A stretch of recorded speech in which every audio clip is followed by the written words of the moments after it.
Niagara roof Falls. building out Yeah, there. you can't go up in that. And there's But a once you're lighthouse around just to Niagara the left of Falls, it. Yeah. that's the worst See place that on the one? whole Great Lakes water Go over system. to the left. And And up a with a little few bit, and you'll see a portages, you get flag into all over those other that rivers that I motel. mentioned, Yep, you get it's all the right way to the there. Gulf of Okay, just Mexico. below that So if flag, you're there's a doing any little traveling in the building. Great Lakes That's the other Network, fort. this is Oh, it. You okay, gotta go 'cause that's by this Canada fort over right there. out It's here. just above the motel. That's Nice little why British this is flag so flying important. there. That's why in 1796, That's a motel. when the British were finally made to leave Fort So that would be Niagara, Canada. they went there. They didn't go back to England because they wanted to maintain a portage around the falls on the Canadian side so they could supply their forts in Canada. And also, they were also supplying Native Americans to attack American settlers in the West. That's another cause of the War of 1812.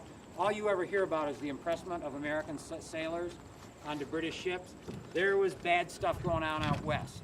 The British were supplying the Native Americans with supplies and equipments to attack Americans that were settling Indiana and Michigan and Ohio and Illinois stuff. So this, they wanted their supply network, we wanted ours. So there were two roads that went around the falls to get you up into Lake Erie. That's why the British went that way. During the War of 1812, in June, before that, the Americans and the British got along pretty good. There's evidence that they'd go hunting together and stuff like that.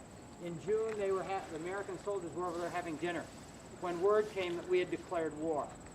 And as the American officers got up and started to leave, the British officer in charge of Fort George said, "Gentlemen, we can't waste this good bottle of wine. Let's finish our meal." So they all sat down, they finished their dinner, chatted, and then the American soldiers came home and the war started, at least on the Niagara frontier. So, kind of a weird situation. Okay. As we head in, if you can't get through those hills because they're so cool, the next best place to attack the fort is come right in the front gate here. But as we walk up there, if you're a British soldier, you've got a couple of problems. First problem is you've got 5 guns up here in embrasures. Embrasures are holes in the wall. There are 3 6-pounders and 2 12s. They're reproductions. And they fire. We fire them.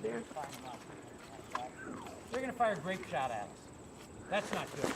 Well, I see Number the 2, if Bailey while they're thing. reloading, if we think, we can just charge Oh, in yeah. here. Okay. Notice the French stopped the dirt where you guys are. They didn't put that concrete in. But they stopped the dirt there. They could have had the dirt go right to the front door.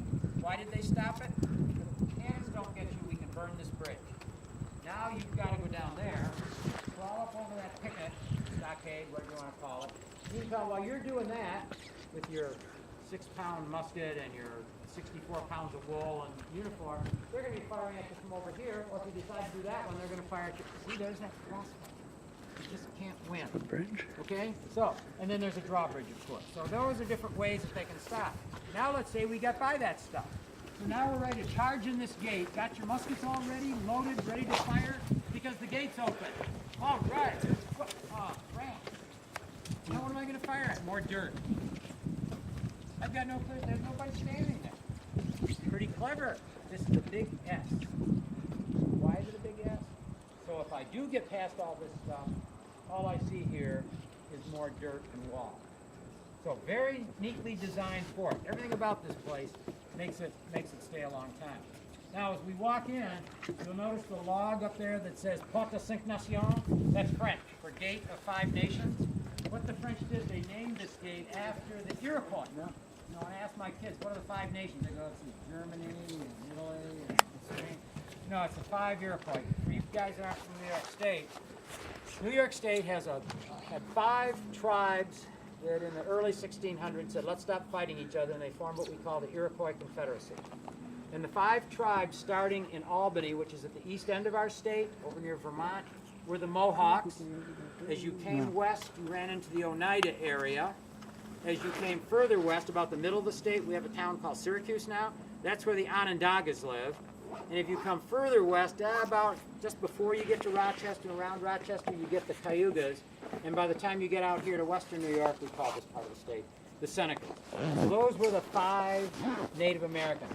Ironically, the Mohawks were allied with the British, while the Senecas were allied with the French. That gives us some questions. The Mohawks and the Senecas and all those guys were together, but they were also French. Oh, no, he's coming from Canada.